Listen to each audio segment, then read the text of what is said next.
So, folks, let me just be, first of all, it's wonderful to be back in Cedar Rapids. Thank you. Great to be here. And back in Iowa, I lived Iowa. I had more fun here learning how to measure my life by the height of your corn. You know, I had a great New Year's Eve in Sioux City with my 300 new best friends. Absolutely. It was one of the great experiences. It really was. Now here we are. In a world, I was going to say sort of Alice in Wonderland / Twilight Zone. Hard to fathom where we find ourselves now. You know, back a few years ago, we all thought that Donald Trump was the normal one and Bolton was the crazy one. But totally flipped on its rear end. And if we do our work, if you all do your work, 1 year from now, Joe Biden will be in the White House, and Donald Trump's going to be worried about whether he's going to the big house. Yeah, there you go. Sure. Absolutely. I'm not joking about it. This is the most crooked, corrupt administration I've ever, you couldn't even contemplate this. If you wrote this script and took it into a studio, they'd laugh you out of the place. They'd, no, that couldn't happen. None of that could happen. So, our democracy is really being tested. This is as challenging and as important a time as any of us could have ever imagined. I can't believe what has happened to an institution that I fought hard to serve in for 28 years. Senate, right? And these guys are now poised, I say guys, generic, ladies, don't get mad at me. It's generic nowadays. But these folks are just sitting there spineless, cowardly, caving in, simply being expedient to try to get an issue off the table because they don't like it, and they're willing to ignore evidence, they're willing to ignore the law, they're willing to ignore the standards of our country. All around our country, people are summoned to be jurors every day. Today, right now, people are going into a courthouse. They expect to see witnesses and expect to have a fair trial. The United States Senate is just driving this, and you know why? Because they know they got a problem if they hear from Bolton. They know they got a problem if you open this and you have more and more. But then they try to come back and they do exactly what they did to me in '04, swift voting the hell out of Joe Biden. Joni Ernst let the, brilliant moment for Joni, let the cat out of the bag when she came out and said, boy, I can't wait to see how this affects Joe Biden. That's their purpose. They're throwing the mud around and they're trying to make it stick, and everybody knows Donald Trump, from the day he heard Joe was going to run, has been trying to diminish Joe's capacity. And we're going to prove to him, all of us, we are not going to be fooled, we're not going to be hoodwinked, we're not going to allow this administration, especially Donald Trump, who dealt in over 16,000 notable lies and distortions, we're not going to let him tar and feather and besmirch a guy who came into the Senate as the poorest United States Senator, left the Senate as the poorest United States Senator, and who in the course of 8 years with Barack Obama, there was never one whiff or note of scandal in the entire The way you fight back is by fighting back, which is what you're doing here. There ought to be tens of thousands of people out there in the next days saying, we're not going to stand for this. Literally. It's an insult to all of us. It's an insult to the Constitution. And we need a President of the United States who wakes up every day and understands that his greatest obligation is not to himself, not to his family, not to making money. His obligation is to the people of this country, and that is exhibited through your adherence to the Constitution of the United States and the notion no one is above the law, not even the president. So why? Got a good group of candidates, people running, and we all have respect for all of them. I'm not here to criticize any one candidate, but I am here to draw a distinction that is real about why Joe Biden is the person who ought to be our president. Now, I've known Joe a long time. I know Joe from before Donald Trump had more than 2 bankruptcies. I've known him a while. And Joe and I have worked really closely together for a long period of time. In fact, the only team I can think of that's worked more closely than Joe and I have is Donald Trump and Vladimir Putin. You frown. Believe me. That's true. Never heard of a president of the United States standing 7 feet away from the president of Russia and throwing the entire intelligence community of the United States under the bus. When he comes out and said, when he was asked the question, "Do you believe that, did you say anything to President Putin about Russia being involved in our election?" He said, "Yeah, I did." And he denies that it ever happened and made a very strong denial, and I don't have any reason not to believe it. Are you kidding me? Folks, that sentence alone ought to be reason enough for us to make sure he doesn't get another 4 years. Yeah, That sentence alone, to me, near treasonous at least. I mean, it's an extraordinary statement. So here's where we are. The other candidates are articulate, they've got ideas, they're out there running. There's only one candidate who has actually accomplished big things and comes to this battle with experience. When you go in and get heart surgery, you want somebody who's done a few heart transplants, right? Yeah. You go to the dentist, you want a good dentist, you want somebody who's got experience. So, hey, this is my first time I've ever come in and got in your mouth, or anybody's mouth. I'm going to drill. Are you kidding? You'd be out of that chair in a nanosecond. What is different about the presidency of the United States? I mean, what is it that has convinced people that each time we need to try somebody who has no experience? Look what happened with Donald Trump. I remember what Barack Obama said to me in the White House one day about how long it takes to sort of get a sense of job, what it's all about. Well, Joe Biden's been there for 8 years sitting there. And there's a reason that President Obama said publicly, the smartest political decision I made in my entire 8 years as president was to pick Joe Biden to be the vice president. Absolutely. That's huge. So, you all go to the caucus on Monday. You go in the corner or in the side of the wall, gymnasium, wherever you're going to be. You break into your group. After the first round, as you know, there's a test of viability. That's when arguments are made. People are saying, you ought to come over here, you got to be part of this. Here's why, and you got to think about the reasons why. And one of them is this level of experience. You know, I'm over 70 now, but I feel as vigorous as I've ever felt in my life, more clear than I've ever felt in my life, more energized, thanks to Donald Trump and those, and ready to make a change. And I got news for you. Would any one of you here not have wanted Nancy Pelosi there in these last days? Any one of you? Well, she's 79 years old. God bless her. That's So right. I got news for you. Absolutely. I got news for you. 70s is the new 50s.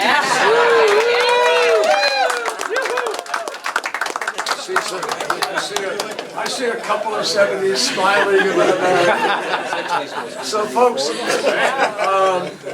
here's the deal. When you break into those groups, when you're thinking about the next few days, when you're working, going door to door, here are the reasons.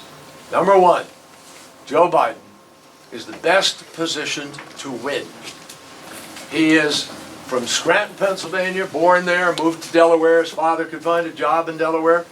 Joe is not called Lunch Pail Joe or Lunch Bucket Joe or Uncle Joe or Middle Class Joe for nothing.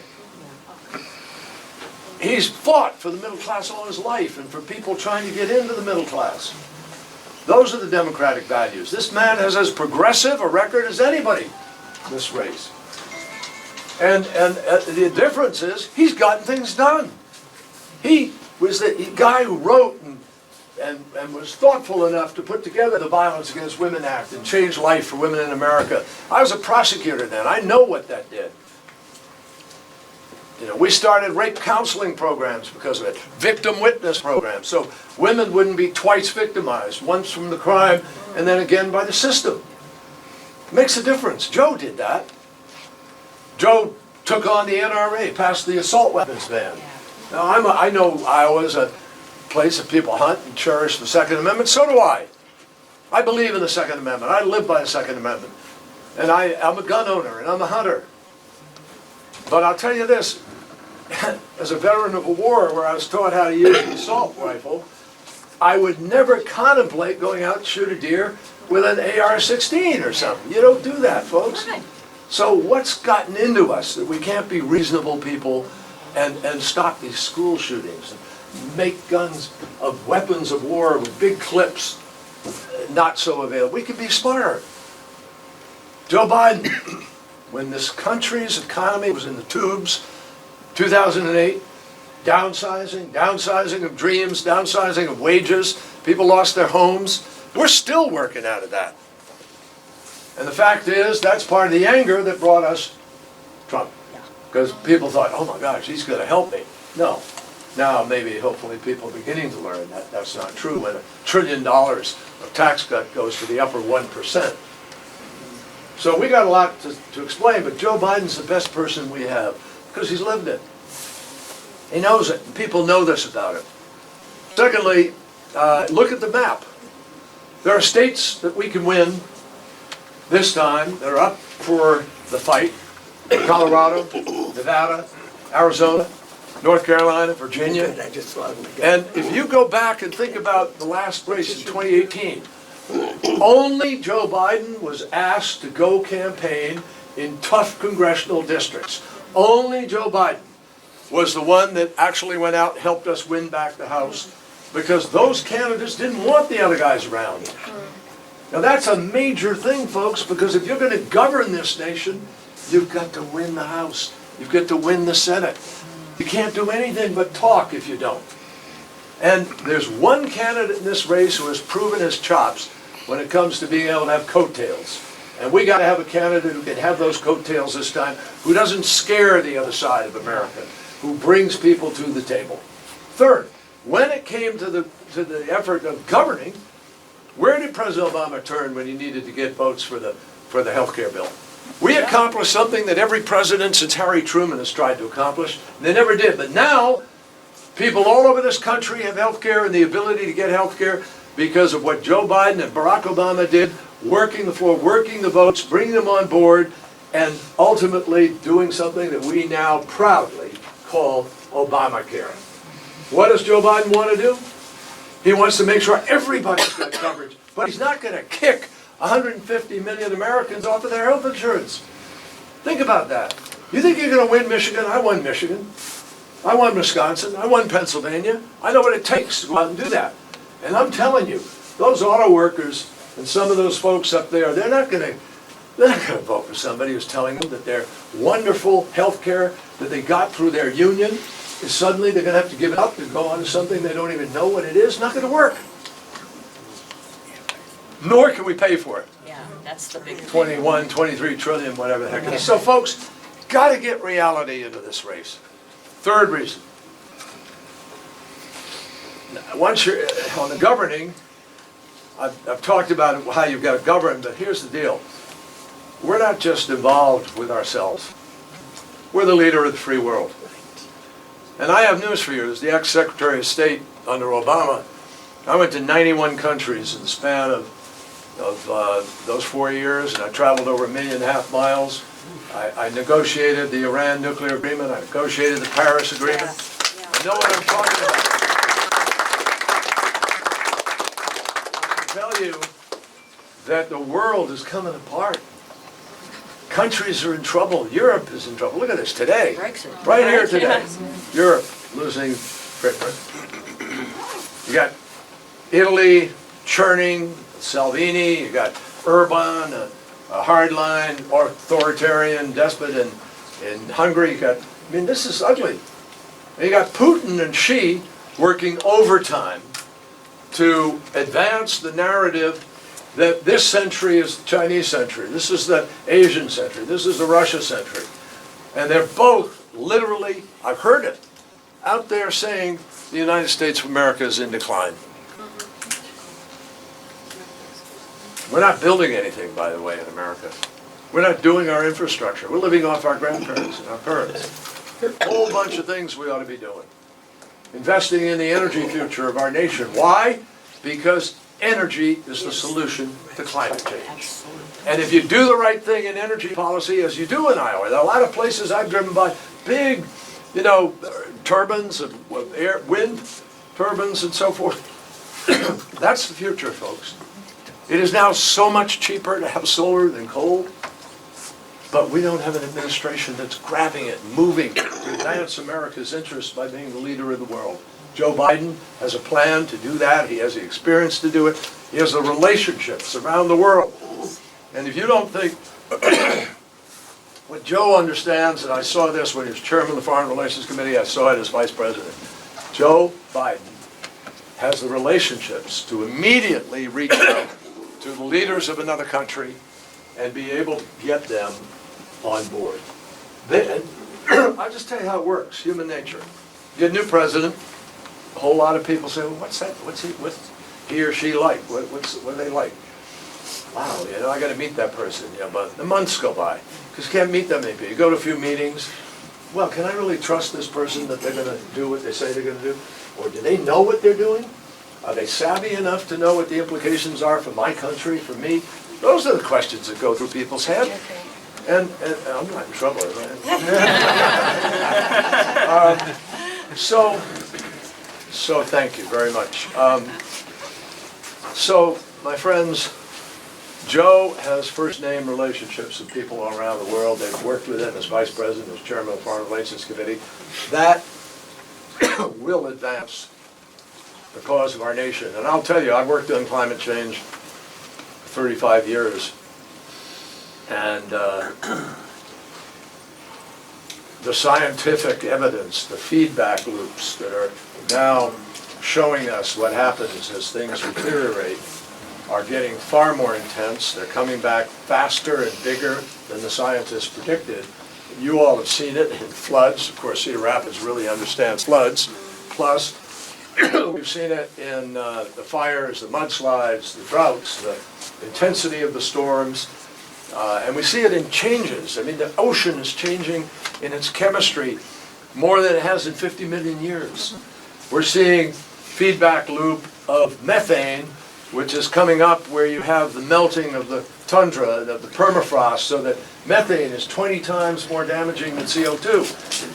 And so the rate of exponential deterioration that could happen if you tip over that tipping point so that you get that much more methane coming up, it's hard to measure because we don't know exactly how much is going to happen. But we're not buying insurance against it, folks.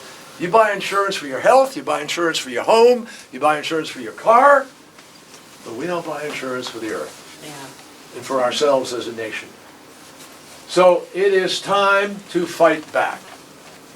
And Joe Biden has proven again and again, there's another thing you need in the presidency. You need character. And empathy comes with character. Joe has the ability, I don't think the current president knows what empathy is. I know he can't spell it. Or pronounce it. But it's critical to a president to be able to exhibit an understanding of things. Well, Joe, you know, Joe, when he's 29 years old, gets a phone call, tells him his wife and his daughter have been killed in an auto accident. He puts one foot in front of the other, comes back, didn't know where he was going to go, whether he'd even go to the Senate, put his life back together, meets Jill, has a new family, adding, and he loses another child. I tell you, as a parent, there's no greater fear a parent lives with for the longest period of time about possibly losing one of your children, let alone, you know, two and a wife. And he's still there, folks, fighting for us. That's character. And you know he's got the empathy, and you know he's decent. And in so many ways that you can just see the juxtaposition of Joe Biden, Donald Trump on that stage. I can't wait till Joe Biden turns to him and really lets him know what he really has done to this country and what we think of him. So we got to make that happen. Governing, leading the world. We've got cyber coming at us. Major challenges of cyber. It's as dangerous as nuclear weapons. Much more silent. We have nuclear weapons resurging as a challenge because the Trump administration pulled out of an international agreement. And the foreseeable has happened. Now we have ships being shot at, people being shot at. It's exactly what we tried to avoid in the Obama administration by taking that nuclear weapon off the table. So as you plod around Cedar Rapids and the environments here, and the surrounding communities in the next days, or Lynn County, right? Yeah. I do better with accompaniment. Kind of gets me going. I'm all for it. I just can't emphasize enough, folks. I'm out here. I feel a little powerless in a sense. Can't vote, but I can come here and exhort. Yeah. And I'm asking you, That's good, please, too. Yeah. this is the fight that could begin the process. We do not need or want a prolonged primary process. It is important for us to collect ourselves and begin to put together the fight against Donald Trump. I believe with Joe Biden, we get somebody who has all the sensitivity, all the experience, all the capacity, who's ready for this. And there's a reason that Barack Obama said of Joe Biden, the wisest political decision I made in all 8 years was putting Joe Biden in as Vice President of the United States. And think about this. In 8 years of the Obama-Biden administration, there wasn't one single whiff of scandal in any department about anybody in that administration. That's what we need to restore.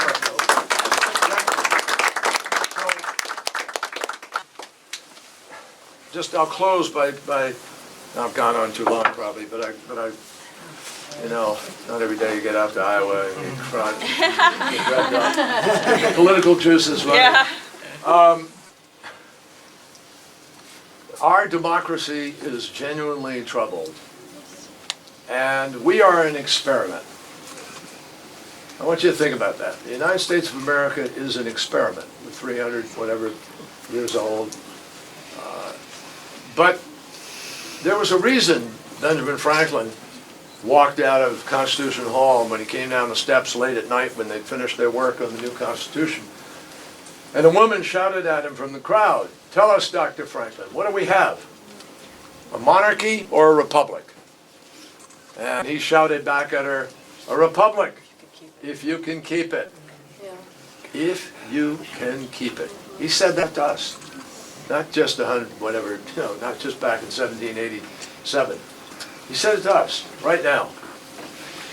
Democracy does not work on automatic pilot, folks. No other nation on the planet is organized the way we are. We don't organize around a monarchy, we don't organize around a bloodline, we don't organize around a religion, we don't organize around a tribe. Though we have some tribalism, but we don't organize around it. We don't organize around, race or creed. We organize around the idea that all people are created equal and everybody has a fair shot at life, liberty, and happiness. And we've tried to protect that, always. We've had bad moments. the Red Scare, and all of the hurly-burly, and there have been bad moments, down moments in our country. The Civil War, obviously, was horrendous.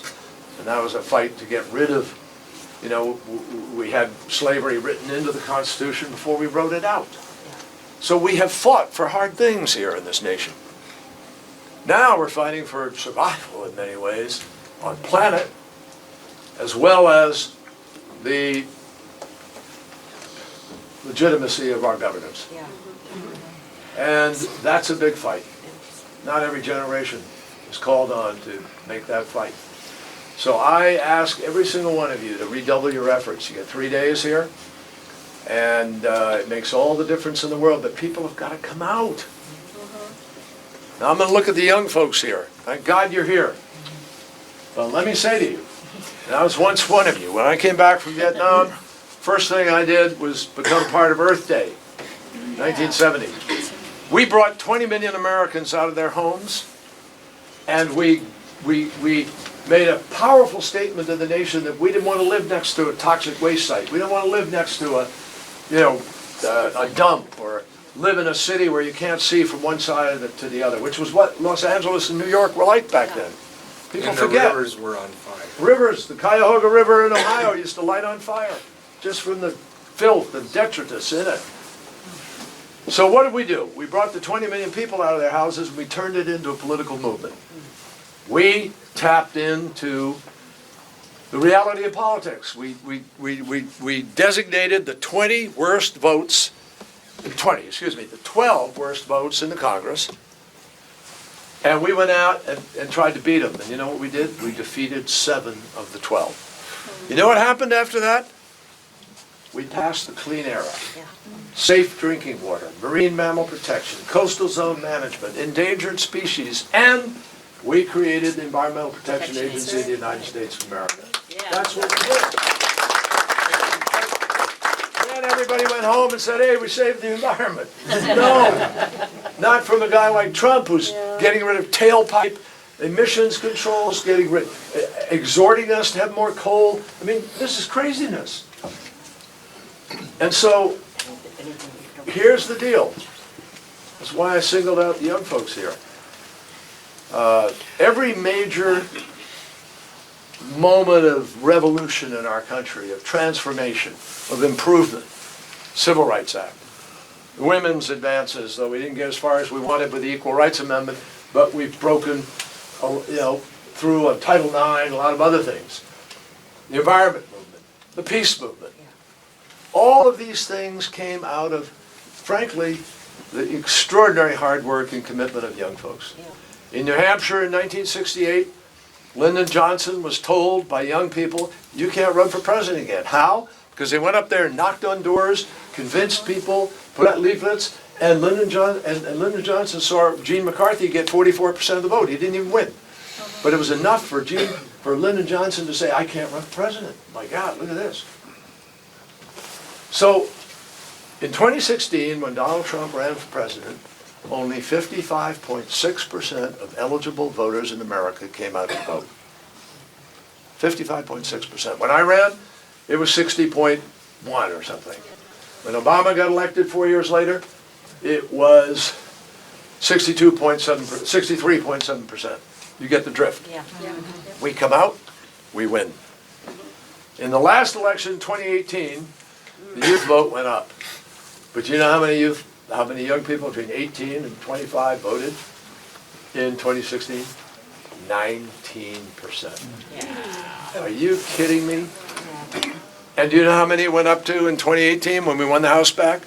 31%. You get the drift still? No, that's not okay. Because that means that 69% did not do it. I've stood and watched people voting. I've been in Sudan, the Philippines, the Palestinian territories, Kenya, where we've done oversight on elections.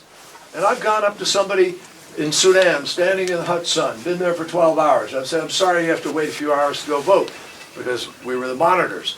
And he said, are you kidding? I waited 50 years for this. I'll stay here for nights. That's how our attitude ought to be. We've got to care about this more. Because democracy won't work if we don't go out and do that. So you get the drift. We went up to 31%, but that's not good enough. We got to make sure, especially with Donald Trump in there as President of the United States. So my friends, don't get seduced. You're not because you're here today. But I hear a lot about these other candidates. Ask yourself, what have they done? You stop and say, oh, I'd like to be president. I mean, I know a lot of mothers in America say anybody can run for president. Well, anybody is in some cases. and it's just not good enough. You got to have somebody who's got that ability to put it together, to win, to govern, to bring the best people into government, and to get the nation to calm down a little bit. And that's one of the virtues, maybe, of having somebody with a little more experience. So I want you to go out there the next few days. Don't let anybody get away with this notion, well, I want to send them a message. I want to send them a message about my student loans, or I want to send them a message. Trust me, Democrats get it across the board. The first objective is to win. And to win with somebody who has a long progressive record and the ability to be able to put the pieces together. So Iowa, don't send a message. Don't get into this idea. Send us somebody who'll fight for the middle class. Send us somebody who's got the common sense record that shows what they'll do. Send us somebody who can win. Send us a president of the United States, and that's Joe Biden.